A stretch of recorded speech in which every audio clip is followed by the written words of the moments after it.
વર્ષે કેટલા પાક લેતા હતા આપણે? આજથી 24-25 વર્ષ પહેલા કેટલા પાક લેતા હતા આપણે વર્ષે? જરાક જોરથી બોલો, આ લોકોને સંભળાતું નથી. હે? એક, ખાલી એક. આ મારી ઉંમરના લોકોને ખબર છે કેટલા 24 વર્ષ પહેલા ખાલી એક જ પાક લેવાતો હતો? તમે બા કોઈને કીધું કે નહીં?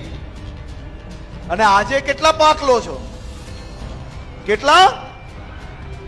3 પાક લો છો. તો મારે હર્ષભાઈ ની એ કહેવું છે કે અમારા વડવાઓ તો એક જ પાક લેતા હતા, પણ આસાની ને આરામથી જિંદગી જીવતા હતા.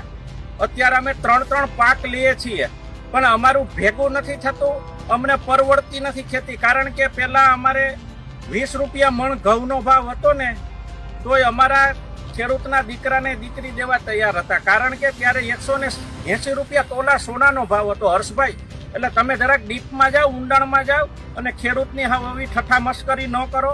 ભારતીય જનતા પાર્ટીની સરકારને કાંઈ અભ્યાસની ખબર ન હોય, સીધા તમે કૂદી પડો કે પેલા કેટલા પાક લેતા હતા ને અત્યારે કેટલા પાક લઈ છીએ. અમે હર્ષભાઈ અત્યારે એક પાક લેવા તૈયાર છીએ, પણ અમને માલ